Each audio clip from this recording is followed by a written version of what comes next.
మీ సంతాన కలను నిజం చేసుకునేందుకు ఈ రోజే 49 సంప్రదించండి 9390501418. నమస్తే, వెల్కమ్ టు అవర్ ఛానల్. నేను సిరి. 12 సంవత్సరాల తర్వాత, పుష్కర కాలం తర్వాత మళ్ళీ తెలంగాణ అస్తిత్వం గురించి మళ్ళీ మాట్లాడుకుంటున్నాం. తెలంగాణ అస్తిత్వానికి మళ్ళీ ప్రమాదంలో పడిందని చెప్పేసి మాట్లాడుకుంటున్నాం. అసలు ఏమైంది? ఈ 12 సంవత్సరాల తర్వాత మళ్ళీ ఎందుకు అంటారు ప్రాంతీయ భావం అనే మాట తెర మీదకి ఎందుకు వచ్చింది? అసలు ఏం జరుగుతుంది తెలంగాణలో? తెలంగాణ నిజంగానే ప్రమాదంలో పడిందా? సో ఈ అంశాల గురించి మాట్లాడడానికి ఈరోజు మనతో పాటు ఉన్నారు కేంద్ర సాహిత్య అకాడమీ అవార్డు విన్నర్ నందిని సిద్ధారెడ్డి గారు. నమస్కారం సార్. నమస్తే సార్, ఎట్లున్నారు సార్? నేను బాగున్నానమ్మా. సార్, తెలంగాణ అనేది చాలామందికి ఒక ఎమోషన్.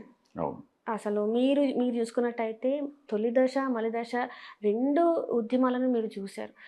ఇప్పుడు చూస్తే మళ్ళీ తెలంగాణలో తెలంగాణ అస్తిత్వం, తెలంగాణ భాష అన్నీ ప్రమాదంలో పడిపోయినాయి అంటే మీరు ఏమంటారు సార్? ఇప్పుడు ఎప్పటికప్పుడు తెలంగాణ చైతన్యంతో ఉండాల్సింది తెలంగాణ ప్రజలు. ఉద్యమం చేయగానే రాష్ట్రం రాగానే అయిపోయిందని అనుకోవద్దు. ఎప్పుడో ఇష్టమున్నా లేకున్నా శ్రీశ్రీ గారు రాశారు ఒక మాట, స్వాతంత్ర్యం వచ్చనని సభలే చేసి సంబరపడగానే సరిపోదోయి అని రాశాడు. తెలంగాణ రాష్ట్రం వచ్చిందని సంబరపడి మనం ఆనందంతో ఉంటే తెలంగాణ రాష్ట్రం కూడా మిగలదు. కాబట్టి అస్తిత్వం ప్రమాదంలో ఉంది అనే విషయం, ప్రమాదంలో పడుతుంది అనే విషయం ఎప్పటికీ మన జ్ఞానంలో ఉండాలి, మన ఎరుకలో ఉండాలి. మన ఎరుకలో ఉండి ఎప్పటికప్పుడు చైతన్యంతో పోరాడవలసినటువంటి అవసరం ఉంది. కాబట్టి 12 ఏళ్ళ తర్వాత కూడా ఇప్పటికీ అక్కడ ఇంకా రాజధాని సమస్య పరిష్కరించబడలేదు కనుక వాళ్ళకి ఏ క్షణమైనా కూడా హైదరాబాద్ రాజధాని అయ్యే ఏర్పాటు కనుక కుదిరితే బాగుండు అనే ఆలోచన ఇప్పటికీ పోలేదు. అంటే అట్లాంటివి ఏమన్నా ఉందంటారా సార్? అంటే ఇప్పుడు వాళ్ళకి అక్కడ రాజధానికి నిధులు కూడా వస్తున్నాయి కేంద్రం నుంచి వెళ్ళి. మనకి ఇదే 10 సంవత్సరాలు మనము ఉమ్మడి రాజధానిగా హైదరాబాద్ని అనుకున్నాం. అయినా కూడా వాళ్ళ 10 సంవత్సరాల కాలంలో వాళ్ళు అక్కడ రాజధాని నిర్మించుకోలేదు.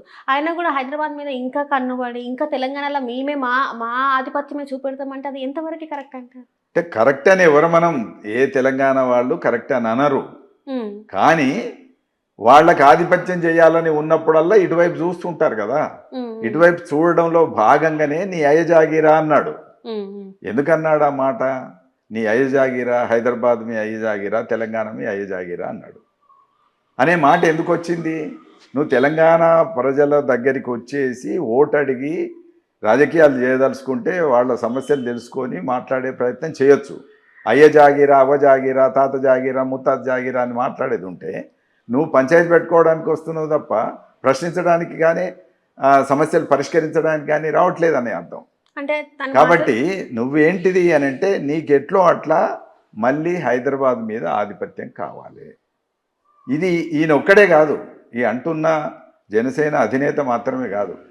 లోకేష్ కూడా మహానాడులో ఏమన్నాడు? తెలంగాణలో తెలుగుదేశానికి పూర్వవైభవం తీసుకొస్తామన్నాడు ఆయన. ఎందుకన్నాడు పూర్వ వైభవం? ఇప్పుడు ఏమైంది, నీకు ఆంధ్రలో ఉన్నది కదా, మరి ఇక్కడ వైభవం ఎందుకు అడుగుతున్నావు అంటే వాళ్ళకి ఇంకా ఇక్కడ రాజకీయం చెయ్యాలనేది బలంగా ఉందని అర్థమైంది. ఈ అర్థమైంది కనుక ఆయన కూడా ముందటికి వస్తున్నాడు. కనుక వాళ్ళ పార్టీ నాయకుడితోని ఏం మాట్లాడుతున్నాడంటే తెలంగాణ అనే పదం నిఘంటువులో లేదు, డిక్షనరీలో లేదు అన్నాడు. తెలంగాణ అనే పదం నిఘంటువులో లేదనే మాట ఇవాళ కొత్తగా 12 ఏళ్ళ తర్వాత ఇక్కడి తెలుగుదేశం నాయకుడు ఎందుకంటుండు అంటే ఎక్కడో పావులు కదిపి వాళ్ళు హైదరాబాద్ మీద కొంత పెత్తనం చేయడానికి సిద్ధంగా వాళ్ళు ఏర్పాట్లు చేసుకుంటున్నారని అర్థం. కాబట్టి ఈ అర్థం ఉన్నప్పుడు మన అస్తిత్వం ఎప్పుడు ప్రమాదంలో ఉంది అనేది మనం మర్చిపోవద్దు. పక్కనే పొంచి ఉన్నది ప్రమాదం, పక్కనే పొంచి ఉన్నది. ఇది ఒక రాజకీయ అస్తిత్వమే కాదు. తెలంగాణ అంటే రాజకీయ అస్తిత్వం మాత్రమే కాదు, సాంస్కృతిక అస్తిత్వం కూడా. భాషను ఎగతాళి చేస్తున్నారు కదా. కాబట్టి నీ ఒక సినిమా టైటిల్ పెడితే ఓర్చుకోరు, నీ ఒక పండుగ చేసుకుంటే ఓర్చుకోరు. తెలంగాణ రాష్ట్ర ఆవిర్భావ దినోత్సవం పెడితే ఆనాడు వచ్చి నవనిర్మాణ సభ ఏదో పెట్టేసి దాని మీద నేనేదో మాట్లాడతాను. మీకు మీకు మీకు ఉద్యోగాలు అన్నారు, మీ ఉద్యోగాలు రాలేదు. మీకు నిరుద్యోగ సమస్య పోవాలన్నారు, అది పోలేదు. నేనొస్తా నవనిర్మాణ అంటే నేనొచ్చి మాట్లాడితే ప్రశ్నిస్తేనే గానీ మీవన్నీ మీకు వచ్చేటివి రావు. ఏవైతే రాజకీయ నాయకులు మీకు హామీలు ఇచ్చిండ్రో అవన్నీ నాతోనే నెరవేరుతాయని చెప్పేసి ఆయన ఆ రోజు మాట్లాడారు. ఇప్పుడు నువ్వు అక్కడ ప్రశ్నిస్తే ఉపా కేసు పెడుతున్నావు, ప్రశ్నిస్తే జైల్లో వేస్తున్నావు, రిలీజ్ అయిన కోర్టు నుంచి బెయిల్ తెచ్చుకుంటే రిలీజ్ అయిన మరుక్షణంలో మళ్ళీ లోపలేస్తున్నావు ఇంకొక సెక్షన్ పెట్టి, ఇంకో పోలీస్ స్టేషన్లో కేసు పెట్టి చేస్తున్నప్పుడు నీవు ఇక్కడేం ప్రశ్నిస్తావు? ఇక్కడ ఎట్లా ప్రశ్నిస్తావు? అక్కడ ప్రశ్నించనే ఒప్పుకోవడంలే, అక్కడ ప్రశ్ననే కనీసం ఓపికతో దాన్ని పరిష్కరించే ఓపిక నీకు లేదు, అర్థం చేసుకునే ఓపిక నీకు లేదు. విడిచిపెట్టు, అది కూడా పక్కకు పెట్టండి. నువ్వు నవనిర్మాణం ఏదో ముందు ఆంధ్రలో నిర్మాణం చేయి కదా, అక్కడ నిరుద్యోగ సమస్య పరిష్కారం చేయి. ఓకే, అట్లనే అక్కడ మిగతా సమస్యలు ఇంకా జరుగుతున్నాయి, చాలా జరుగుతున్నాయి. ఏదో లాకప్ డేస్ జరిగింది, పరిష్కారం చేయి. ఇట్లాంటి పరిష్కారాలు ఏమేమి ఉన్నాయో అవన్నీ నువ్వు ముందు పరిష్కారాలు అక్కడ చేసుకో. అక్కడ పరిష్కారాలు చేయకుండా ఇక్కడ పరిష్కారాల గురించి మాట్లాడడం, ప్రశ్నించడం ఇక్కడ ప్రజలు చూసుకుంటారు. అది ఎప్పుడైనా అల్టిమేట్ అక్కడైనా ఇక్కడైనా ప్రజలే. అక్కడ ప్రజలకి ఇక్కడ ప్రజలకు మధ్యన ఏ రకమైనటువంటి ఘర్షణ లేదు.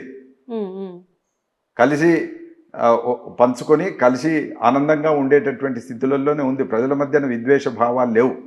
కేవలం రాజకీయ నాయకులు లేదా వాళ్లకు వత్తాసు పలికేటటువంటి కొంతమంది సెక్షన్, వీళ్ళు మాత్రమే విద్వేషాలు రెచ్చగొట్టే పరిస్థితి ఉంది. అంటే ఇక్కడ ప్రాంతీయ భావం ఎక్కువ అయిపోయింది, ఉగ్రవాదం లాగా మారిపోతుంది, రోజు రోజుకి ఇంకా కొంచెం ఎక్కువైతే ఉగ్రవాదం లాగా అయిపోతుంది అని చెప్పేసి ఆయన నోటితోనే ఆయననే మాట్లాడారు. ఆయన మాట్లాడింది కరెక్ట్ కాదు. ఆయనకు ప్రాంతీయవాదం యొక్క హిస్టరీ తెలియదు, చరిత్ర తెలియదు.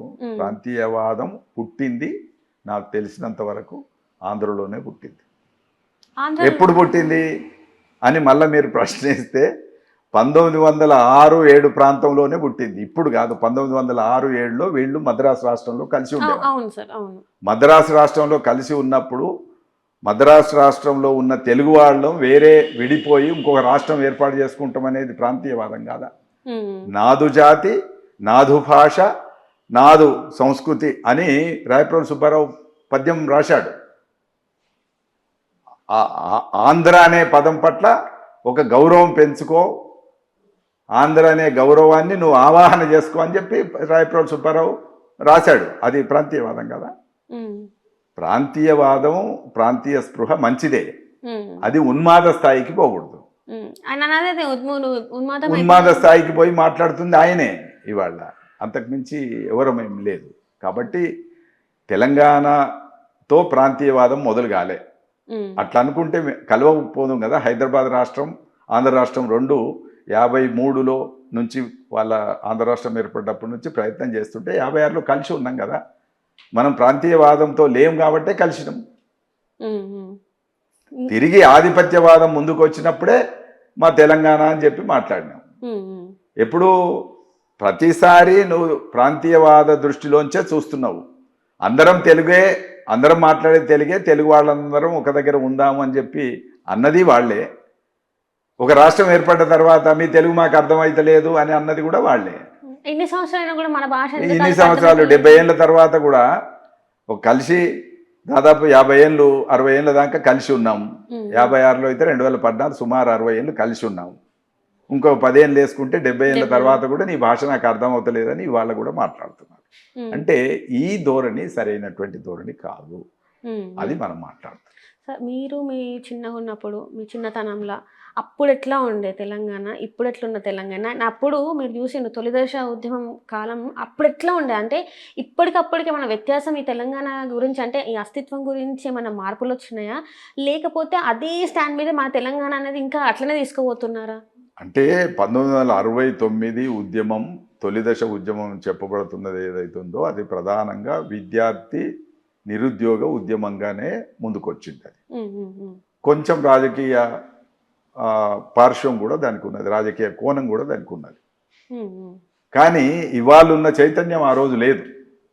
ఇవాళ ఉన్నంత మంది కవులు కానీ, ఇవాళ ఉన్నంత మంది కళాకారులు కానీ, ఇవాళ ఉన్నంత మంది మేధావులు కానీ ఆనాడు తెలంగాణ చైతన్యంతో, తెలంగాణ అస్తిత్వ భావనతో లేరు. అది నిర్మాణం కాలే అప్పటికి. కాబట్టి ఒక ఉద్యమం, ఉద్యోగాల కోసం జరిగినటువంటి ఒక ఉద్యమం, ఖమ్మంలో రవీంద్రనాథ్ అనేటువంటి ఒక ఆయన నిరాహార దీక్ష ఎలక్ట్రిసిటీ డిపార్ట్మెంట్లో ఉద్యోగాల విషయంలో అన్యాయం జరుగుతుందని చేసిన నిరాహార దీక్ష యొక్క ఫలితం అది ఆ ఉద్యమం 1969 తొలి తెలంగాణ ఉద్యమం. ఆ ఉద్యమం నాటికి కవులు ఎవరు సపోర్ట్ చేయలేదు ఇక్కడ. కానీ ఇవాళ అట్లా కాదు. మలిదశ తెలంగాణ ఉద్యమం వచ్చేసరికి కవులు అనేక మంది ఉద్యమంలోకి వచ్చారు, కళాకారులు అనేక మంది ఉద్యమంలోకి వచ్చారు.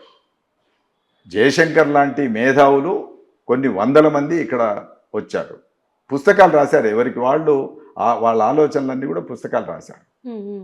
2001లో కేసీఆర్ తెలంగాణ రాష్ట్ర సమితి పెడితే ఒక 5 సంవత్సరాలు భావజాల నిర్మాణం జరిగింది. అంటే తెలంగాణ అనే భావజాలం, తెలంగాణ అనే అస్తిత్వం యొక్క చైతన్యం పుస్తకాల రూపంలో ప్రచారమై ఉన్నది. అట్లా పాటలు, పుస్తకాలు ఇవన్నీ చేస్తే 2001 నాటికి ఒక రాజకీయ వ్యక్తీకరణ, రాజకీయ రూపం దానికి వచ్చింది. ఆ రాజకీయ రూపం కూడా 2001లో మొదలైతే 13 ఏళ్ళు కొట్లాడింది. 13 ఏళ్ళు రకరకాల వ్యూహాలతో కొట్లాడితే 14లో ఒక రాష్ట్రం వచ్చింది. ఆ రాష్ట్రం వచ్చినాక కూడా మనం పదే మాట్లాడుతున్నామంటే తెలంగాణ సోయి, తెలంగాణ స్పృహ నిరంతరం ఉండాలి. ఇది ఒకసారి రాష్ట్రం రాగానే వదిలేసేది కాదు. ఇందాక కూడా అన్నా కదా, వదిలేసేది కాదు. ఎప్పటికప్పుడు తెలంగాణ చైతన్యాన్ని పెంచుకోవాలి. నవనిర్మాణం, పునర్నిర్మాణం, రకరకాల నిర్మాణ రూపాల్లో తెలంగాణ సంస్కృతిని ఆవాహన చేసుకోవాలి, తెలంగాణ అస్తిత్వాన్ని ఆవాహన చేసుకోవాలి. ఇంకా వచ్చిందని నిద్రపోవడానికి లేదు. వచ్చిన దాన్ని ఎట్లా కాపాడుకోవాలి, ఎట్లా నిర్మాణం చేసుకోవాలి, ఎట్లా సమస్యలు పరిష్కరించుకోవాలి అనేది ముఖ్యం. అయితే ఇవాళ ఆయనైనా ఈయనైనా ఎవరన్నా అంటారు నిరుద్యోగ సమస్య తీరిందా, ఇంకొక శాంతి భద్రతల సమస్య తీరిందా అని అంటారు. నిరుద్యోగ సమస్య తీర్చుకోవాల్సిన బాధ్యత మనదే, శాంతి భద్రతల సమస్య కూడా తీర్చుకోవాల్సిన బాధ్యత మనదే. అది ఇవాళ చేయవలసింది. అది నీటి సమస్య. మనకు ఆనాడు తెలంగాణ ఉద్యమానికి 3 ట్యాగ్ లైన్లు: నీళ్లు, నిధులు, నియామకాలు. నీళ్లకు కొన్ని ప్రయోగాలు జరిగినాయి. ఒకటి మిషన్ కాకతీయ పేరుతో చెరువుల నిర్మాణం జరిగింది. రెండవది కాళేశ్వరం పేరుతో ఒక బృహత్ ప్రాజెక్టు నిర్మాణం జరిగింది. దానికి కొన్ని జలాశయాలు ఏర్పడ్డాయి. కొంత దాంతో నీటి సమస్య కొంతవరకు పరిష్కారం అయింది. అది కాలక్రమంలో ఇంకా కొన్ని సంవత్సరాల తర్వాత అయినా ఆ నీటి సమస్యను మొత్తం పరిష్కరించుకునేదానికి అడుగులు పడ్డాయి, ఒక మార్గం ఏర్పడ్డది. రెండవది అవినీతి వేరే సమస్య అమ్మా, అవినీతి వేరే సమస్య. అవినీతి లేనిది ఎక్కడ? ఇవాళ చాలా చిత్రంగా రామాలయంలోనే అవినీతి జరిగింది. ఏం చేస్తాం చెప్పండి? అవినీతి చేసే మనుషులు ఉన్నంత కాలం దేవాలయాల్లో అవినీతి జరుగుతూ ఉన్నప్పుడు ప్రాజెక్టుల దగ్గర జరగడం అనేది పెద్ద ఆశ్చర్యకరమైన విషయం కాదు. ఇప్పుడు చూస్తా 2 పిల్లలు కృంగిపోయినా అని చెప్పేసి వీళ్ళు అధికారం కోసం చేస్తున్న వాదం. వీళ్ళు అధికారాన్ని మించి తెలంగాణ భావజాలంతో ఉంటే అది మాట్లాడరు.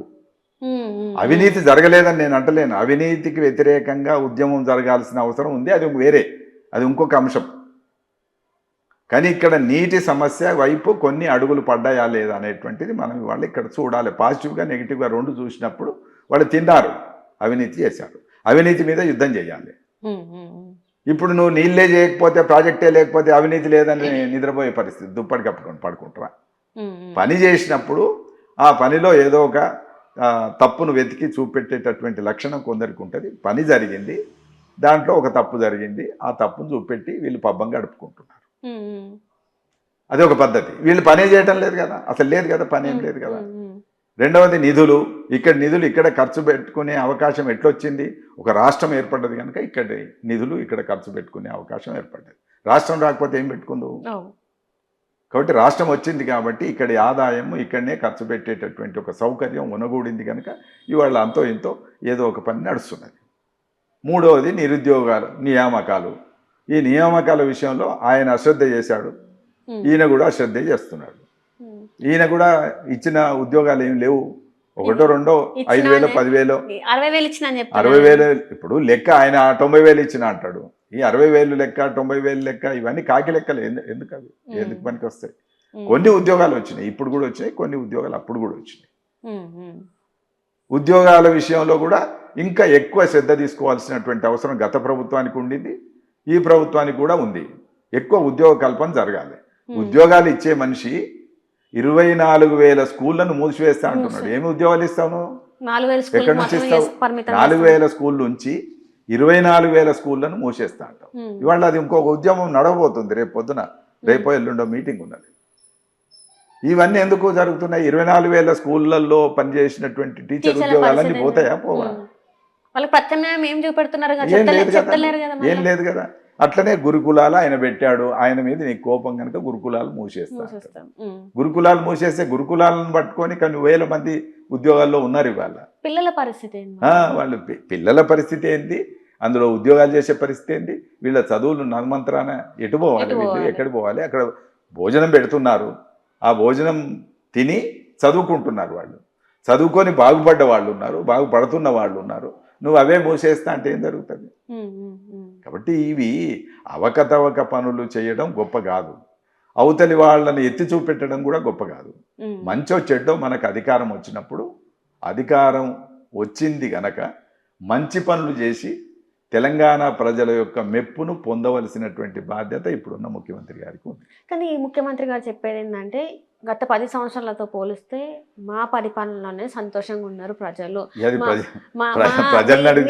మేము చాలా వరకు అన్ని ప్రజలకి అన్ని చేస్తాను, మేము ఇచ్చినవన్నీ కూడా రైతు బంధు మొత్తం మేము ఇచ్చేసినాం అని చెప్పేసి మాట్లాడుతున్నారు, మీటింగ్లు పెడుతున్నారు. అసలు కేసీఆర్ దగాకోరు అని చెప్తున్నారు, మొత్తం అవినీతి చేసిన ఖజానానే ఖాళీ చేసినని చెప్పేసి మాట్లాడుతున్నారు. ఇప్పుడు నేను రాజకీయ నాయకుడిని కాదు, నేను కవిని. అవును సార్. నాకు ఈ పార్టీ ఆ పార్టీ కంటే ఎక్కువ తెలంగాణ ఎక్కువ, తెలంగాణ ప్రజలు ఎక్కువ, తెలంగాణ సమాజం యొక్క సమస్యలు నాకు చాలా ప్రధానం. తెలంగాణ సమాజం సుభిక్షంగా ఉండాలి, సుఖంగా ఉండాలని నేను కొట్లాడుతూ పాటలు రాస్తూ కవిత్వం రాస్తూ ఇంత దూరం ప్రయాణించిన. నాకు తెలియదా ఎవరు ఎట్లున్నారు అనేది? ఎంతమంది మీ సర్వీస్? నేను 70 ఏళ్ళు నాకు. వాళ్ళు ఆ రాజకీయాల్లో రాకముందు, వాళ్ళు బహుశా భూమి మీదకి రాకముందు నేను ఉన్నాను. ఉన్నప్పుడు దాన్ని మీరు ఎట్లా అర్థం చేసుకుంటారు? నువ్వు కనీసం ఏ మేధావైనా నిన్నటిదాకా శాంతి భద్రతలకు నాకు రక్షణ అన్న, నా బాధ్యత అన్నారు. ఇక్కడ స్వేచ్ఛగా మాట్లాడుకోవచ్చు అన్నారు. నిన్న విరసం మీటింగ్కు పర్మిషన్ ఇవ్వలేదు.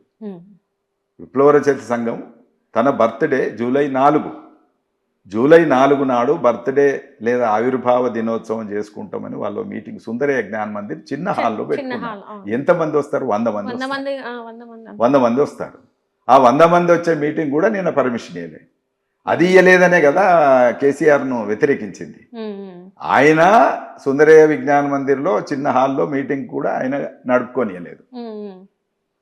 కాబట్టి ఆయన మీద కోపంతో మా అప్పుడు స్వేచ్ఛగా మీటింగులు పెట్టుకునే అవకాశం నేను కల్పిస్తాను. 2 ఏళ్ళకే నువ్వు కూడా అదే పని చేసినావు కదా.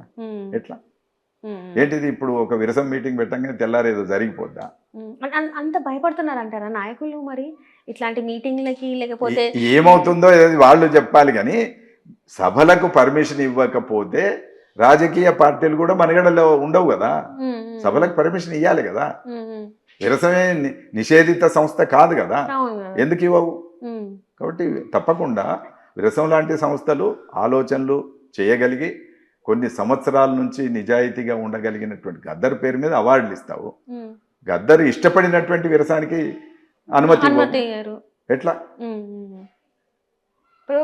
కాబట్టి ఇవన్నీ కూడా ఏంటంటే ప్రజల్ని మాట్లాడే వాళ్ళను అణిచివేసేటటువంటి పద్ధతి సరైనది కాదు.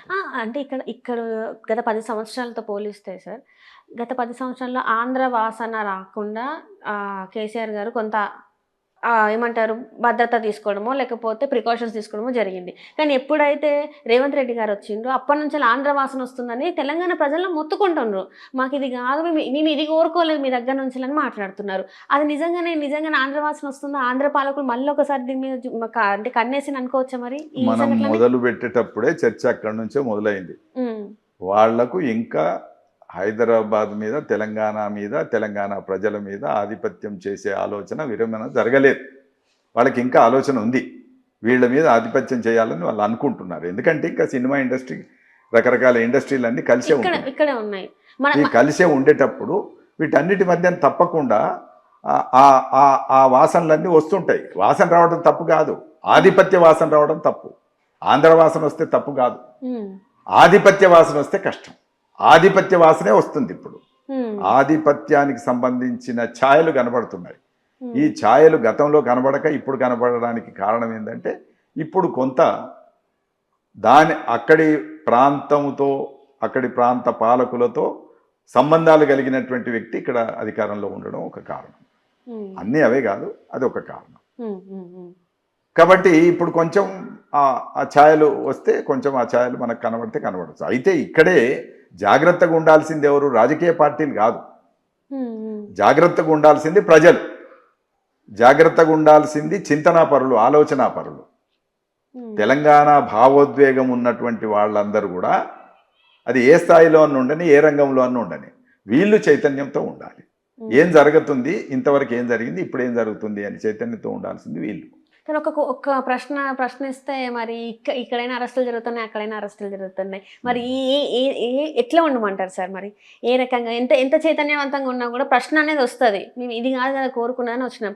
ఆ ప్రశ్న వచ్చినప్పుడు ప్రశ్నించినప్పుడు మరి మా గొంతు నొక్కడం అవుతుంది, లేకపోతే అరెస్ట్ చేసి జైల్లో పెట్టడం జరుగుతుంది. మరి ఇది ఎట్లా? మరి ఇది ఎట్లా అంటే దీనికి ఒకటే పరిష్కారం. ఎప్పుడైనా ఒక వ్యక్తి ప్రశ్నిస్తే అరెస్ట్ జరుగుతుంది.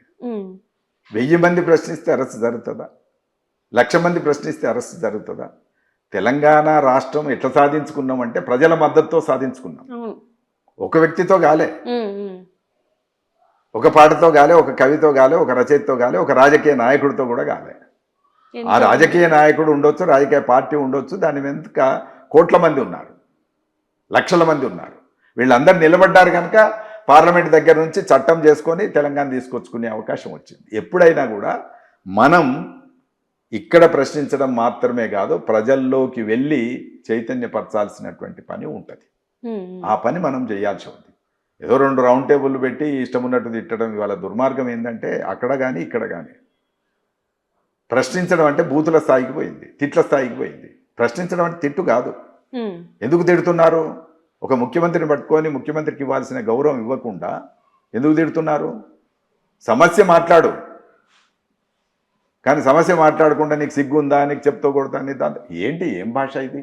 ఎవరైనా సరే అక్కడి ముఖ్యమంత్రిని అన్నా తప్పే, ఇక్కడి ముఖ్యమంత్రిని అన్నా తప్పే. ముఖ్యమంత్రి అనేట ఆయన ఇప్పుడు ప్రజల ఓట్లతోని, ఒప్పుకున్నా ఒప్పుకోకపోయినా ప్రజల ఓట్లతోని గెలిచి ఆ అధికారంలోకి వచ్చి అధికారంలో ఉండి ప్రజల మంచి చెడు చూడాల్సినటువంటి ఒక గౌరవ స్థానంలో ఉన్నాడు.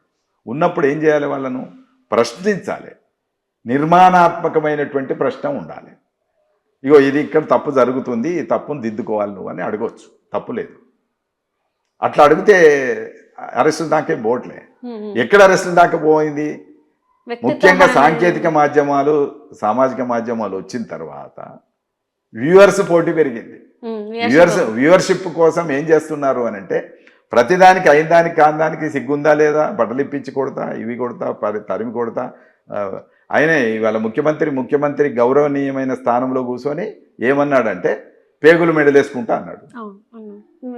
కేసీఆర్ పేగులు మెడలేసుకోవడానికి నరసింహస్వామి ఇక్కడ చట్టం ఉందా లేదా, ఇక్కడ కోర్టు ఉందా లేదా, ఇక్కడ న్యాయస్థానాలు ఉన్నాయా లేవా, ఇవన్నీ ఉంటాయి కదా. ఎట్లా పేగులు మెడలేసుకుంటాడు? అట్లనే అక్కడున్న తొక్కి తోరుక తీస్తాను, నార తీస్తానంటాడు. ఎట్లా నార తీస్తావు నువ్వు? చట్టం ఒకటి ఉంటుంది కదా. సాయికృష్ణ అనేట ఆయన లాకప్లో, నాగరాజు అనేట ఆయన వీటికి రెచ్చిపోయి చంపితే ఇప్పుడు లాకప్ డెత్ జరిగితే ఆ కేసును ఎట్లా డీల్ చేయాలనో నాగరాజు ఇప్పుడు అల్లాడుతున్నాడు. కాబట్టి ఒక చట్టం ఉంటుంది, ప్రజలు ఉంటారు, ప్రజలు గమనిస్తుంటారు. కాబట్టి ప్రజల మద్దతుతోని మనం సమస్యను పరిష్కరించుకోవాలి, ప్రశ్నించాలి. దానికి ఇవాళ తెలంగాణ సమాజాన్ని మరొకసారి చైతన్యవంతం చేసి ఇక్కడ ఏం జరుగుతుంది, అస్తిత్వం ఎందుకు ప్రమాదంలో ఉంది అని ప్రజలకు విప్పి చెప్పవలసినటువంటి బాధ్యత ఇవాళ మనలాంటి వాళ్ళందరి మీద ఉంది. అటు మీడియా కానీ, ఇటు మేధావులు కానీ, ఇటు కవులు కానీ, రచయితలు కానీ, వీళ్ళందరి మీద ఉంది. ఆ పని వాళ్ళే చేస్తున్నాం. మీలాంటి మేధావులు చాలా మంది ఉన్నారు సార్. అంటే అప్పుడు ఇందాక మీరు మాట్లాడిన ఇప్పుడున్న రాజకీయ నాయకులు కూడా ఇట్లా మాట్లాడుతున్నారు అన్నారు. అప్పటి రాజకీయాలు, ఇప్పటి రాజకీయాలు, అప్పుడు మిమ్మల్ని ప్రేరేపించినవి అండ్ అప్పుడు మీరు అంత ప్రేరేపింపబడినవి అండ్ ఇప్పుడు అట్లాంటివన్నీ ఏమైనా ఉన్నాయా? అంటే మాలాంటి యువత రాజకీయాలు అంటే మేము ముందుకెళ్ళే పరిస్థితి లేదు సార్. ఎందుకంటే ఇప్పుడు ఇవన్నీ చూస్తున్నాం కాబట్టి రాజకీయాలు మేము ఒక కెరియర్ గా తీసుకోవట్లేదు రాజకీయాలని. అవును, ఇప్పుడు ఎవరు తీసుకోవాలన్నా ఇబ్బంది ఉంది. ఇప్పుడు 2-3 అంశాలు రాజకీయాలు ఎంత లేదన్నా ఇప్పటికంటే అప్పుడు బెటర్గా ఉన్నాయి. ఎప్పుడు బెటర్గా ఉన్నాయి, 100% బెటర్గా ఉన్నాయి. ఎందుకు బెటర్గా ఉన్నాయంటే కనీసం ఆయనకు 50% ప్రజాసేవ చేయాలనేటువంటి భావన ఉండేది అప్పుడు. ఒకటి. రెండవది, ఆస్తులు కొన్ని సంపాదించుకోవాలని ఉండే కానీ ఇప్పటిలాగా పోటీపడి కోట్ల కోట్లు ఆ కోట్లకి ఇంకా కోట్లు కలిపి అట్లా సంపాదించుకోవాలనే ఆశ లేదు. భూములు కబ్జా పెట్టడం, ఇండస్ట్రీస్ మూసేయడం, ఇవన్నీ కూడా చాలా దుర్మార్గమైనటువంటి పనులన్నీ వాళ్ళు చేస్తున్నారు. వాళ్ళేమో యూనివర్సిటీలు పెట్టారు, ఇండస్ట్రీస్ పెట్టారు, ఉద్యోగ కల్పన చేశారు.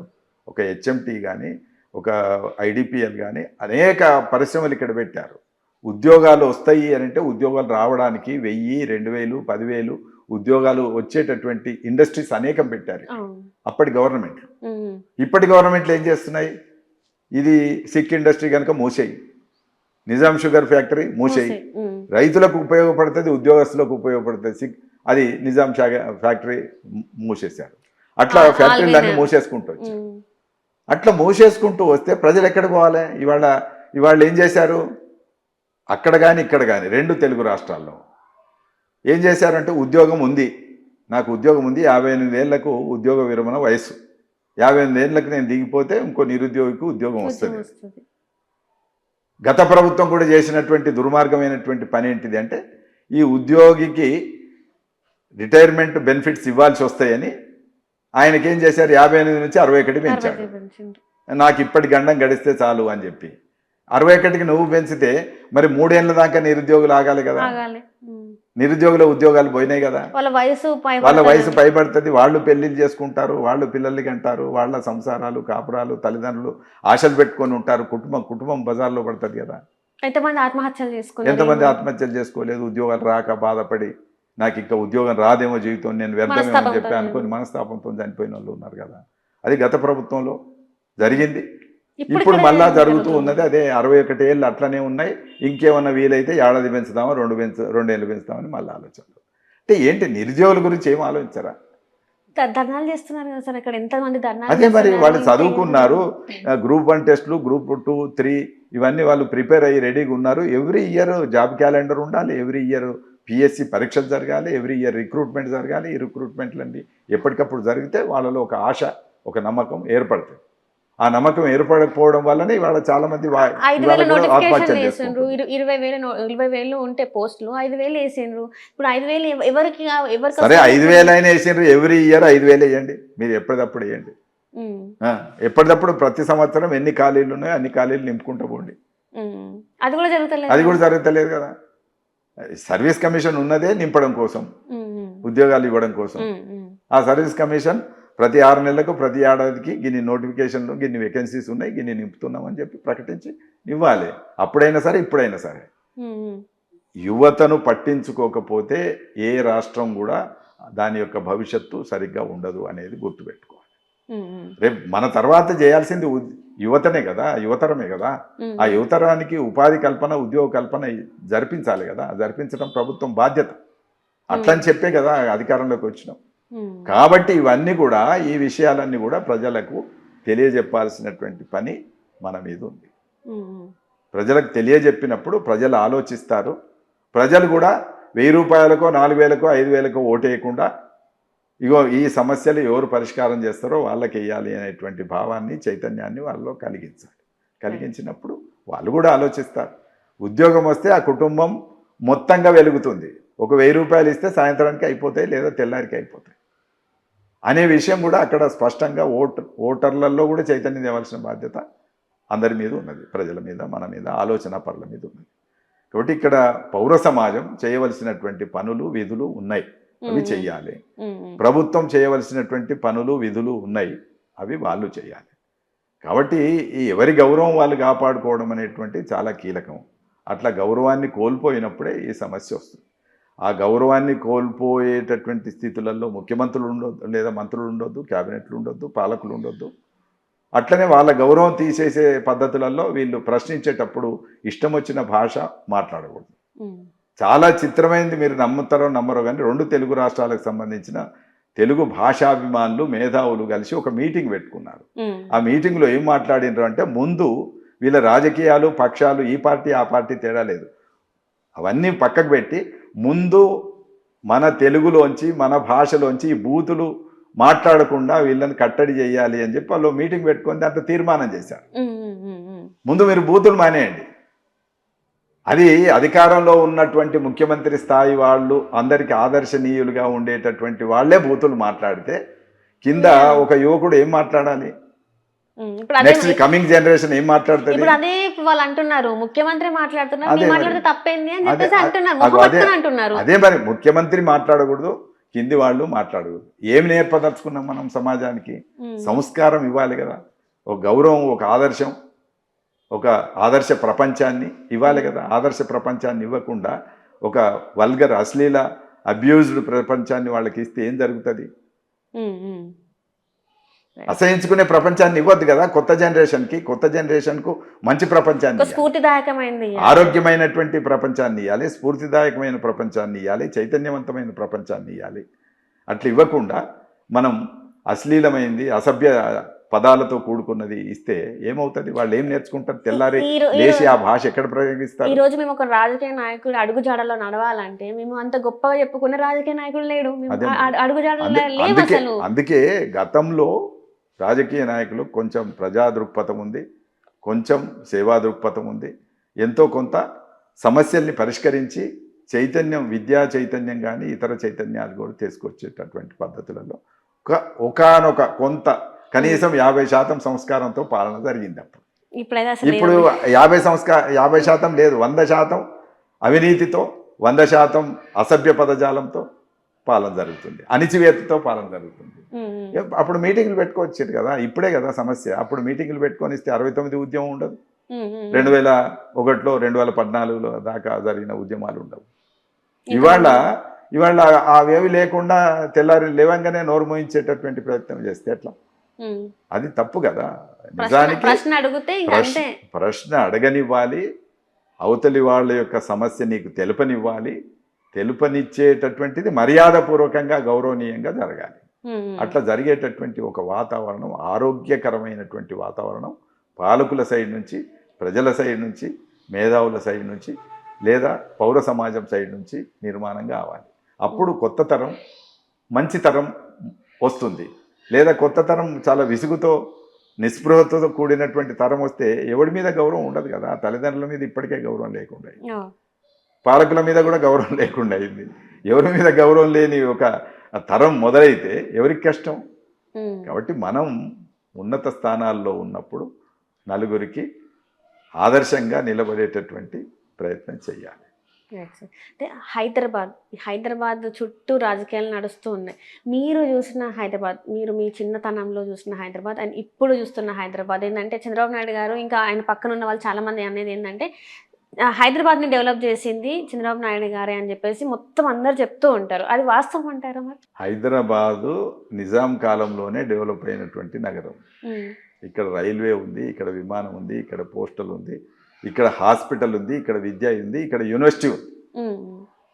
ఈయన వచ్చి డెవలప్ చేసింది. మాట ఎందుకు వచ్చింది? ఈయన డెవలప్ చేసి ఒక కేవలం ఒక ప్రాంతం కట్టి సైబరాబాద్ అని అంటారు కదా, సైబరాబాద్ అనేటువంటిది ఒకటి ఏదో నిర్మాణం చేసి 4 కంప్యూటర్ ఇండస్ట్రీలు తీసుకొచ్చి నేను డెవలప్ చేసిన అంటే, నువ్వేం డెవలప్ చేసినావు? నువ్వు రాకముందు డెవలప్ అయి ఉన్నది. ఇక్కడ ఈ డెవలప్ అయి ఉంటేనే కదా వాళ్ళు ఇక్కడికి వచ్చారు. ఇక్కడికి ఎందుకు వచ్చారు? ఆంధ్ర రాష్ట్రం అంటూ మీకు ఒక రాష్ట్రం ఉన్న తర్వాత హైదరాబాద్కి ఎందుకు వచ్చారు? కర్నూలు రాజధాని. అప్పుడు కర్నూలులో ఆఫీస్ లేదు, సెక్రటేరియట్ లేదు. కర్నూలులో ఎక్కడ కనీసం ఆయన ఎవరో చెప్పినట్టు కనీసం వాష్రూమ్స్ కూడా లేవు. అలాంటి దశలలో అక్కడ ఆఫీసులు నడపలేనటువంటి పరిస్థితులలో వాళ్ళు, అక్కడ ఉన్న వాళ్ళు, ఆంధ్ర రాష్ట్రంలో ఉండే పాలకులు హైదరాబాద్ మీద కన్నేసి, హైదరాబాద్ అయితే డెవలప్డ్ రాజధాని ఉంటుంది, మంచి క్యాపిటల్ ఉంటుంది, అభివృద్ధి చెందిన రాజధాని కనుక హైదరాబాద్ నగరం అందరికీ ఉపయోగపడుతుందని ఇక్కడికి రావడం జరిగింది. అప్పటికే హైదరాబాద్ అభివృద్ధి చెంది ఉంది. ఇంకా నువ్వు చేసేది ఏమిటి? ఇదే మాట పదే అన్నా నువ్వు అన్న నీకు ఆ గౌరవం లేదు. హైదరాబాదులో నువ్వు చేసినటువంటి ఇండస్ట్రీస్ మూసేయించిండు ఆయన. చంద్రబాబు నాయుడు టైంలోనే పరిశ్రమల మూత జరిగింది. చంద్రబాబు నాయుడు టైంలోనే ప్రపంచీకరణ ఇక్కడికి ముందుకు దూసుకొచ్చింది. చంద్రబాబు నాయుడు టైంలోనే అవినీతి పెరిగింది. ఇదంతా ఓపెన్. ఇది నేనెక్కడో దాచుకొని చెప్పేది కాదు. చంద్రబాబు నాయుడు టైంలోనే ఒక గెలిచిన ప్రభుత్వాన్ని, రాజ్యాంగబద్ధంగా ఎన్నికైన ప్రభుత్వాన్ని హోటల్లో రాజకీయం నడిపి కూల్చి, సొంత మామను దించి ఆయన కూర్చున్నాడు. కాబట్టి రాజకీయాల్లో ఎప్పుడు కుతంత్రాలు కుట్రలు ఎక్కడ మొదలైనాయి అంటే అక్కడి నుంచే మొదలైనవి. డబ్బు అధికంగా పంచడం అనేటువంటిది ఎప్పుడు మొదలైందంటే ఆ సమయంలోనే మొదలైంది. అది అభివృద్ధి అంటే ఓట్లు రాబట్టుకోవడానికి డబ్బులు పంచి ఓట్లు రాబట్టుకోవడమా? అభివృద్ధి అంటే నిజంగా హైదరాబాద్ నగరాన్ని కానీ తెలంగాణని కానీ ఇంకా అన్ని నగరాల్ని పట్టణాలని అభివృద్ధి చేసింది నిజమైనటువంటి అభివృద్ధి. మొత్తం సంపద అంతా తెచ్చి ఇక్కడ పెట్టి దీన్ని అభివృద్ధి చేసినామంటే ఎట్లయితుంది? అప్పుడే వాళ్ళు నిజంగా కూడా ఆలోచించవలసింది ఏంది, విజయవాడ అభివృద్ధి కావాలి, అప్పుడే తిరుపతి కూడా అభివృద్ధి కావాలి, అప్పుడే విశాఖపట్నం కూడా అభివృద్ధి కావాలి, అదే సమయంలో ఇక్కడ వరంగల్ అభివృద్ధి కావాలి, కరీంనగర్ అభివృద్ధి కావాలి, నిజామాబాద్ అభివృద్ధి కావాలి. ఒక 10 పట్టణాలు ఆంధ్రప్రదేశ్ ఉన్నప్పుడే 10 పట్టణాలని అభివృద్ధి చేసుకొని ఉంటే ఇవాళ ఇంత సమస్య వచ్చేది కాదు కదా. హైదరాబాద్ పట్టలేనంత మనుషులు ఇక్కడికి వచ్చేసింది ఇవాళ ట్రాఫిక్ జాములు ఇవి అవి ఏర్పడి హైదరాబాద్కి భారంగా తయారయ్యేటటువంటి పరిస్థితి ఉంది. ఇవాళ హైదరాబాద్ సంక్రాంతి వస్తే ఊపిరి పీల్చుకుంటుంది, ఖాళీ అయిపోతుంది మొత్తం. ఎక్కడికక్కడ సంక్రాంతి వస్తే గాలి పీల్చుకున్నట్టు శ్వాస ఆడుతుంది ఇక్కడ. అప్పటిదాకా మొసం అరదలేదు ఇక్కడ. మొత్తం ఎయిర్ పొల్యూషన్, మనకి ఎయిర్ పొల్యూషన్ అంతా ఎందుకు? ఇవన్నీ అంటే అన్ని నగరాలు అభివృద్ధి చేస్తేనే అభివృద్ధి. ఈ నగరాన్ని అభివృద్ధి కాకుండా ఒక రకరకాలుగా ఈ నగరం ఒక కాలుష్యానికి లోనైంది అంటే ఆ సమయం నుంచే లోనైంది. ఈ కాలుష్యం కాదు, ఇక్కడ ఆరోగ్యకరమైనటువంటి పట్టణాలు, ఆరోగ్యకరమైనటువంటి అభివృద్ధి జరగాలి. అనారోగ్యకరమైన అభివృద్ధి జరిగింది కొంత, ఏది ఆ సైబరాబాద్ లాంటి అట్లాంటి దానివల్ల వల్గర్ మనీ ఎక్కువ వచ్చింది. వికృతమైనటువంటి ధనం, వికృతమైనటువంటి సంపాదన, వికృతమైనటువంటి అలవాట్లు, సాంప్రదాయం కూడా వచ్చింది. ఇక్కడ అమ్ముకొని ఏం చేశారు, ఇక్కడ రైతు ఒక అమ్మితే 6 కోట్లు వచ్చింది. 6 కోట్లు వేస్తే అది ఎట్లా ఖర్చు పెట్టాలనో తెలియక తాగుడికి అలవాటై తన లైఫ్ మొత్తం సర్వనాశనం చేసుకుంటారు. ఇప్పుడు మొన్న అదే ఒక యూట్యూబర్ కూడా అదే అన్నారు కదా, మా ఆస్తులన్నీ. ఇది అభివృద్ధి అంటే భూముల రేట్లు పెంచడం అభివృద్ధి అంటే ప్రజలు సుఖంగా, శాంతంగా, సామరస్యంగా జీవించడం. ఇవాళ ఉన్నవాళ్ళు మరింత పెరిగిపోయి లేని వాళ్ళు మరింత కుంగిపోయి ఇట్లా అవుతున్న దశలో ఇదేం అభివృద్ధి? అభివృద్ధి అంటాం దీన్ని. అసమానమైనటువంటి అభివృద్ధి. కొట్టుకుంటున్నారు జాగల కోసం, భూముల కోసం. ఇది నాదంటే నాదని కబ్జాలకు గురవుతున్నాయి. బతుకమ్మకుంట ఆయిందా గవర్నమెంట్దా ఇవాళకి కోర్టులో కేసులు ఉన్నాయి, 100ల కొద్ది కేసులు ఉన్నాయి. ఈ భూముల మీద కన్నేసింది ఈ సర్వేలు, ఈ ధరణిలు, ఇవాళ భూభారతి, ఇవన్నీ ఇటు వెనకాల ఇవే కదా, భూ కబ్జాలే కదా. ఈ భూములన్నీ మా ఆంధ్రోళ్ళవే, మీ తెలంగాణలోకి అంత దమ్మున్నదా కొనడానికి అని చెప్పేసి ఒక మనిషి మాట్లాడిండు అంటే ఆయన అజ్ఞానం అది. ఈ భూములు ఆంధ్రోళ్ళు తీసుకొని వచ్చిండ్రా? వచ్చేటప్పుడు ఇక్కడ నిజాం కాలం నుంచి ఉన్న భూములా ఇవి ఆంధ్రోళ్ళు తీసుకొచ్చిండ్రా? ఈ భూములు కాకతీయుల కాలంలో ఉన్నాయి, ఈ భూములు శాతవాహనుల కాలంలో ఉన్నాయి, ఈ భూములు నిజాం కాలంలో ఉన్నాయి. ఇవి ప్రజల భూములు, ఇవి తెలంగాణ భూములు. మీరు కొన్నారంటే ఎక్కడి నుంచి కొన్నారు? అక్కడ నుంచి పైసలు తీసుకొచ్చిర్రా మీరేమన్నా?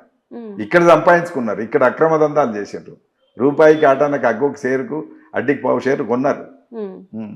ఇక్కడ కాలువలు వస్తే కాలువలు ఎట్టెట్లా పోతున్నాయో అట్లాంటి చోటల్లా అటువైపు ఇటువైపు మొదట వచ్చినప్పుడు కొన్నారు. ఒక ప్రాజెక్ట్ వస్తే ప్రాజెక్ట్ కాలువ ఎట్లా పోతుందో కాలువకి ఇరుపక్కల భూములు కొన్నారు. ఇది మొదట వాళ్ళు వలస వచ్చినప్పుడు. ఇవాళ పరిస్థితి ఏంది? రోడ్లు పెంచి, రోడ్లకు డిమాండ్ పెంచిన తర్వాత, హైవేలు వచ్చిన తర్వాత ఇవాళ కాలువల కంటే ఎక్కువ రోడ్డుకు అటుపక్క ఇటుపక్క భూములు కొని ఫామ్ హౌజులు కట్టి రకరకాల పద్ధతుల్లో రేట్లు పెంచినటువంటి పరిస్థితి ఇవాళ. ఇదే అభివృద్ధి అంటే? కాదు కదా. అభివృద్ధి అంటే ఏంటిది? ప్రజలు సుఖంగా ఉండాలి, ప్రజలు శాంతిగా జీవించగలిగినటువంటి ఆర్థిక పరిస్థితి, స్వావలంబన, స్వాభిమానం, వీటితో జీవించగలిగినటువంటి పరిస్థితి ఉంటే అది నిజమైనటువంటి అభివృద్ధి. ఆ అభివృద్ధి ఆ పాలకుడి సమయంలో జరగలేదు. తర్వాత వచ్చినటువంటి పాలకులు కూడా సరైనటువంటి దిశలో అభివృద్ధి చేయలేదు. చేయకుండా ఇప్పుడు జరుగుతున్నటువంటి దుస్థితి ఏంటిది అంటే పోషకాలు రకరకాలుగా ఓట్లు రాబట్టడానికి రకరకాల స్కీముల పేర్లతో పంచుతారు. పంచితే ఏమవుతుంది? ఆయన ఆ క్షణానికి దానికి ఓటు వేస్తాడు, దాని తర్వాత కష్టపడతాడు. ఎంత మోసం జరుగుతుందో తర్వాత బాధపడి మళ్ళీ 5 ఏళ్లకు ఇంకో పార్టీని గెలిపిస్తారు. అవి మళ్ళీ ఆకర్షణీయ పథకాలు ఉంటాయి. వచ్చిన తర్వాత మళ్ళీ అవస్థపడతారు. ఈ ప్రజలకి ఈ ఉచిత హామీలు, ఈ హామీలు అనేవి ఎందుకు అర్థమైతలేదు? ఇవి మనల్ని మోసం చేయడానికి ఆ రోజుకి, ఆ సమయానికి మాత్రమే మనకి చూపెడుతున్నారు. అదొక అవి కూడా అమలు చేయట్లేదు కదమ్మా. ఉచిత హామీలు, ఉచిత పథకాలు కూడా అవి అమలు చేయటం అది లేదు. అమలు కావని తెలిసి కూడా వీళ్ళు ఎందుకు అది ఇప్పుడు గతం ప్రభుత్వం అప్పు చేసిందని తెలిసి 6 గ్యారంటీలు ఇచ్చారు. ఇచ్చింది. ఎక్కడి నుంచి తెస్తాడు ఈయన పైసలు? ఇప్పుడు మేము వడ్డీ కట్టడానికి సరిపోతలేవు ఆంధ్ర అంటారు. నుంచి వచ్చిన వాళ్ళు ఇక్కడ ఆస్తులు నిర్మాణం చేసుకొని మీరు కొంటారా అని అన్నటోళ్ళు కూడా ఆస్తి అంతా ఇక్కడిదే, ఇక్కడి కష్టము, ఇక్కడి చెమట, ఇక్కడి రక్తము, అది వాళ్ళు సంపాదించుకున్నదంతా ఇక్కడి కష్టం, చెమట, రక్తం ఇక్కడి వాళ్ళు, ఇక్కడి శ్రమ, ఇక్కడి లేబర్ వాళ్ళు దోచుకొని దాన్ని మార్క్సియన్ థియరీలో అదనపు విలువ అంటారు, మిగులు విలువ అంటారు. దాన్ని సంపాదించుకొని వాళ్ళు ఇవాళ ప్రగల్భాలు పలుకుతారు. ఇక్కడ ఇవాళకి వచ్చేసరికి ఇవాళ కూడా ఆ శ్రమ కూడా చేయకుండా మీకు అది ఇస్తాం ఇది ఇస్తామని చెప్పి సాయంత్రానికి తాగబోసి ఓ 200 రూపాయలు ఇచ్చి 100 రూపాయలు వెంటనే లాగేసుకుంటున్నటువంటి ఒక దుస్థితి వాళ్ళని చూస్తున్నాం. గంజాయమ్మ ఇవాళ ఊళ్ళల్లో గంజాయి విస్తృతంగా వచ్చేసింది. మత్తు పదార్థాలు, మాదక ద్రవ్యాలు వచ్చినాయి ఊరికి. ఒకప్పుడు అసలు తెలియదు అది ఏంటిదో తెలియదు. గంజాయి ఆకెట్లుంటుందో తెలియదు.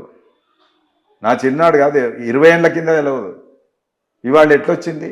ఇవాళ ఎట్లా ఊళ్ళల్లోకి గంజాయి కలిసినటువంటి లేదా మత్తు పదార్థాలు కలిసినటువంటి చాక్లెట్లు రకరకాల రూపాల్లో ఎట్లా వస్తున్నాయి? పొలాల్లో ఇంతకుముందు ఎప్పుడైనా కూడా పొలాల్లో నాగళ్ళు కనబడేది. ఇవాళ విచిత్రం ఏంటంటే పొలాల్లో బాటిల్స్ కనబడతాయి. అది విషాదం కదా. ఇదే అభివృద్ధి అంటే? అభివృద్ధి అంటే ఏంటిది? అది అభివృద్ధి అంటే ఆత్మహత్యలా? ఇవాళ ఆత్మహత్యలు లేకపోతే హత్యలు. భార్య భర్తను చంపుతుంది, భర్త భార్యను చంపుతాడు. క్రైమ్ రేట్ విపరీతంగా పెరిగిపోయింది. మీదికెళ్ళి దూకేస్తారు, కిందికెళ్ళి దూకేస్తారు. ఆయనను పిలుచుకొని ఈయన్ని పిలుచుకొని ఇవన్నీ ఎట్లా? ఇదా అభివృద్ధి అంటే? ఇది ఆరోగ్యకరమైన జీవనం అంటే? ఇదా సుఖశాంతంతో? అంటే అందరూ ప్రజలు సుఖంగా బతికేటటువంటి ఒక మంచి వ్యవస్థ రావాలి అని ఆదర్శం ఇది. ఈ ఆదర్శ సమాజం ఎప్పుడు నిర్మాణం కావాలి? ఎట్లా నిర్మాణం కావాలి? ఇంత క్రైమ్ రేట్ పెంచుకుంటూ వీటన్నిటిని మనం ఏదో ఒక పద్ధతిలో ఎంకరేజ్ చేస్తున్నట్టు. కానీ క్రైమ్ రేట్ పెరుగుతుందంటే మరి హోంశాఖ కూడా మరి రేవంత్ రెడ్డి గారి దగ్గర ఉంది. ఆయనని అడిగితేనేమో దాని గురించి అసలు స్పందించిన దాఖలాలు లేవు. విద్యాశాఖ ఆయన దగ్గరే ఉంది.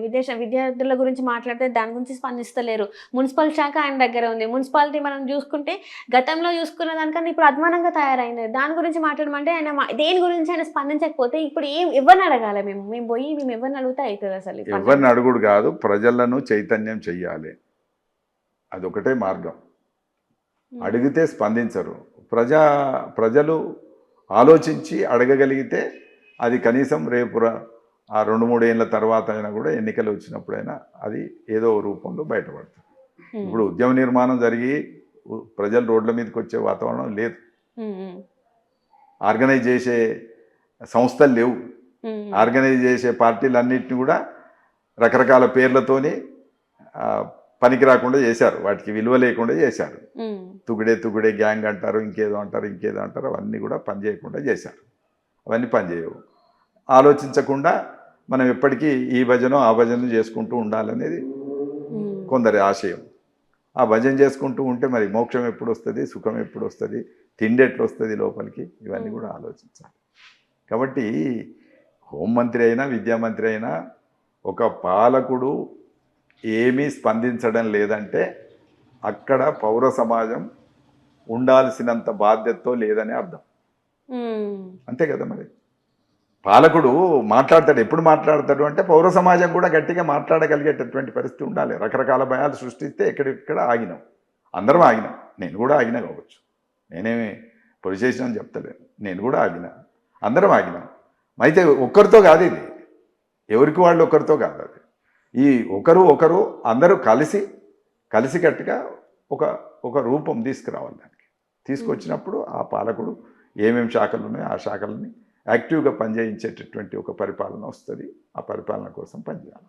మొన్న ఒక ఇన్సిడెంట్ జరిగింది సార్. జూపల్లి కృష్ణారావు గారు ఒక సవాల్ విసిరిండ్రు. అది ప్రతిపక్షంలో ఉన్న వాళ్ళకి ఇంత తప్పైంది నేను నిరూపిస్తా అన్నారు. సవాల్ విసిరిన తర్వాతనేమో వాళ్ళు వస్తామని అంటే వీళ్ళు ఇక్కడికి అక్కడికి అన్నారు. ఈ రోజు చూసుకున్నట్టయితే అసలు ఏం జరుగుతుంది తెలంగాణ రాజకీయంగా చూసుకున్నట్టయితే సవాళ్ళు అయితే విసురుకుంటున్నారు కానీ అసలు నిజంగా అప్పు జరిగిందా, అప్పు జరగలేదా, లేకపోతే ఏం జరిగింది అనేది ప్రజలకి అయితే ఏం తెలియని పరిస్థితులలో వాళ్ళు ప్రజల్ని పెడుతున్నారు. ఇది ఎంతవరకు కరెక్ట్ అంటారు? వీళ్ళకైనా వాళ్ళకైనా? ఒక నాటకం నడుస్తుంటదమ్మా, ఒక డ్రామా, ఇదంతా డ్రామానే. ఆ సవాల్ డ్రామానే, ఈ సవాల్ డ్రామానే.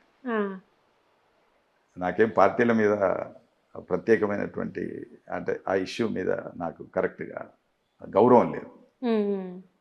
ఆ సవాళ్ళు విసిరేటప్పుడు విసిరిన వాళ్ళకు తెలుసు, దాన్ని ఎదుర్కోవడానికి మేము ఉన్నాం అనేటోళ్ళకు కూడా తెలుసు. వాళ్ళు రారని వీళ్ళకి తెలుసు, వీళ్ళు రారని వాళ్ళకి తెలుసు. మేము రెడీగా ఉన్నామని వాళ్ళు అన్నారు. అందరు రెడీగానే ఉంటారు.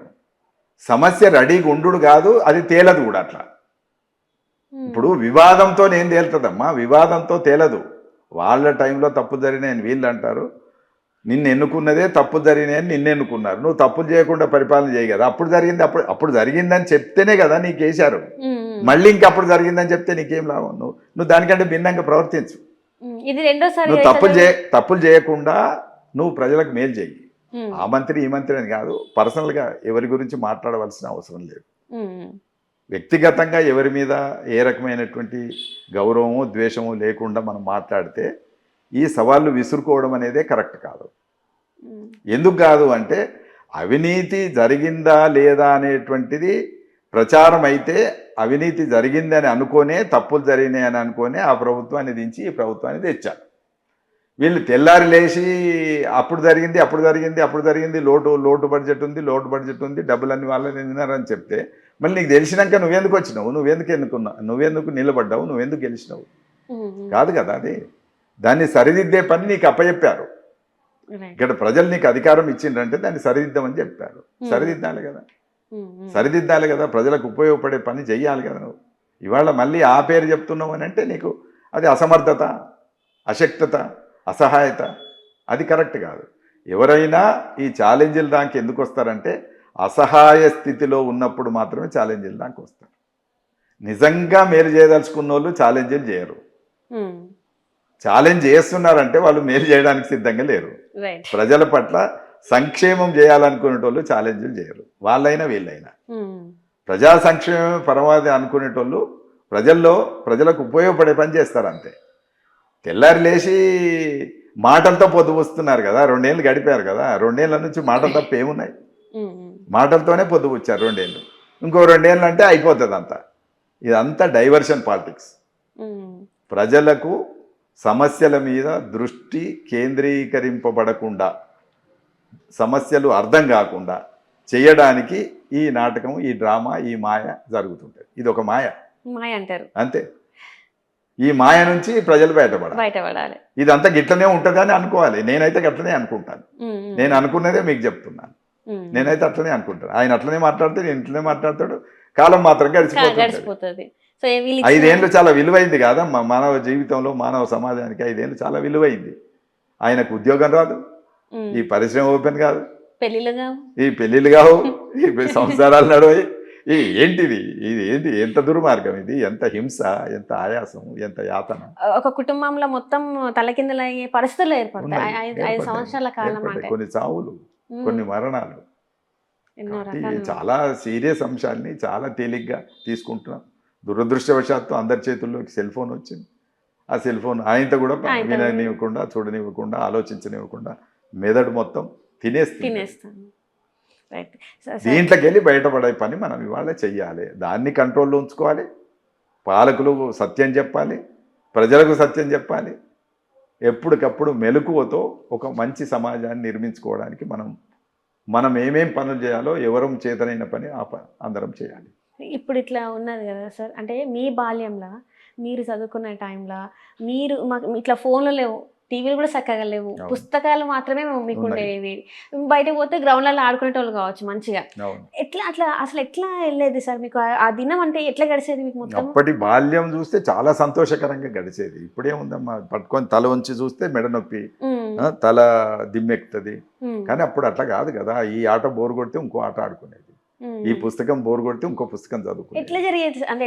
అప్పుడు ఏముంది, అయితే బడి నుంచి వస్తే ఊర్లో స్నేహితులతోనే ఆటలు, తప్పితే ఎవరైనా బాయికాడికి పోతే బాయికాడ పని, చదువు, పని, ఆటలు, నిద్ర, తిండి, ఆరోగ్యంగా ఉండేది, కోరినంత తిండి దొరికేది, ఏ చేనులకు పోయినా ఆకలి తీరేటంత పరిస్థితి, ఏ చెట్టును పట్టుకున్నా ఆకలి తీరిపోయేది, అన్ని సీజన్లలో ఏదో ఒక చెట్టు పండించేది.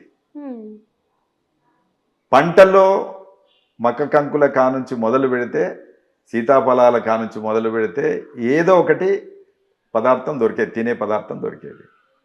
కాబట్టి ఆకలి సమస్య ఉండకపోవు. ఎక్కడ చూసినా కూడా మనుషులు కనబడేది కనుక మనుషులు పాడుకుంటూనో ఆడుకుంటూనో ఉండేవారు. ఆ పాటలు చూసినా పొద్దుపోయేది, ఆటలు చూసినా పొద్దుపోయేది. ఊర్లలోకి రకరకాల జానపద గాయకులు వచ్చేవాళ్ళు. కళలు, జానపద కళలు, చిందు భాగవతం, ఒగ్గు కథ, బుర్ర కథ, హరికథ, ఇట్లాంటి అనేక వచ్చేవాళ్ళు. ఆడ కూర్చుంటే ఆడో గంట పొద్దుపోయేది, ఎక్కడ కూర్చున్నా పొద్దుపోయేది. సాయంత్రం రాత్రి అయిందంటే వెన్నెల పూట వచ్చిందంటే ఆడపిల్లలు ఆడుకునేవాళ్ళు, మగపిల్లలు ఆడుకునేవాళ్ళు, భజన చేసుకునేవాళ్ళు. ఎక్కడి వాళ్ళు అక్కడ పూర్తిగా ఎంగేజ్ అయి ఉండేవాళ్ళు.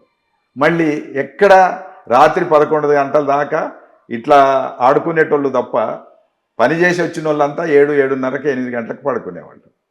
మబ్బుల 4 గంటలకు లేచి మళ్ళీ మూటకు పోయి 7 గంటలకు ఎక్కడ పడుకుంటారు? 7 గంటలకు ఎవరు పడుకోరు ఇప్పుడు, ఒక్కరిని కూడా మనం ఊహించలేము. 7 గంటలకు పడుకునేటోళ్ళు ఉండరు ఇప్పుడు, కంటికి చూద్దామని కూడా కనబడతలేరు. మీకు మీరు ఇట్లా చేయడానికి ఏంటి సార్? అంటే మీరు, అంటే మా వ్యూయర్స్ కోసం మీరు ఇట్లా ఏమంటారు, ఈ సాహిత్యానికి దీనికి ఎట్లా అట్రాక్ట్ అయ్యారు అసలు? అంటే నేను ఈ కళల మధ్యన చూసుకుంటూ పెరిగిన కనుక నేను సాహిత్యం వైపు వచ్చిన. కళలు, పాటలు రాయాలనే కోరిక, కవిత్వం రాయాలనే కోరిక, కథలు రాయాలనే కోరిక నాకు వీటి నుంచి కలిగింది. నా ఊర్లో నేను చూసిన కదా, ఇంత వైభవమైనటువంటి జీవితం ఉండేది. డబ్బు ఎక్కువ కనబడేది కాదు, అన్ని వస్తువులే కనబడేది. అంత పదార్థం, గింజలు, ఎవరింట్లో చూసినా ధాన్యం కనబడేది. డబ్బులు కనబడకపోవు, డబ్బులు ముట్టకపోవు, అసలు డబ్బులు అవసరం తక్కువ ఉండేది. ఈ ధాన్యాన్ని పట్టుకొని రకరకాలుగా ఉన్నటువంటి కళలు, ఆ కళలు కూడా ధాన్యంతో ముడిపడి ఉండేవి. ఆ ధాన్యం కోసమే వాళ్ళు వచ్చి ఆడేవాళ్ళు, పాడేవాళ్ళు. ఒక శారద కథ, ఒక చిందు భాగవతం, వాళ్ళు ధాన్యం కోరేవాళ్ళు, వాళ్ళకి వడ్లు ఇస్తే తీసుకుపోయేవాళ్ళు.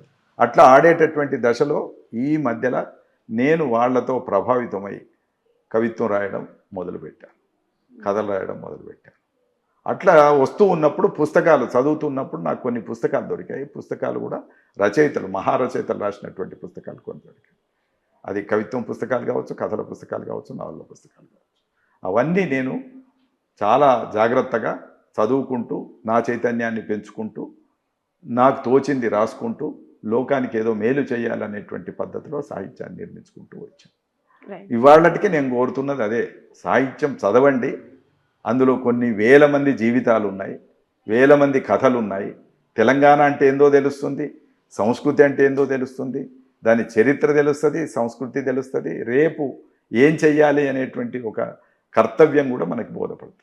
కనుక చదవడం, ఆలోచించడం, చైతన్యం చేయటం, ఇవన్నీ కూడా అవసరం ఇప్పుడు సమాజానికి. Right sir. Thank you so much sir. మీ విలువైన సమయాన్ని మా కోసం కేటాయించిన ధన్యవాదాలు. Thank you.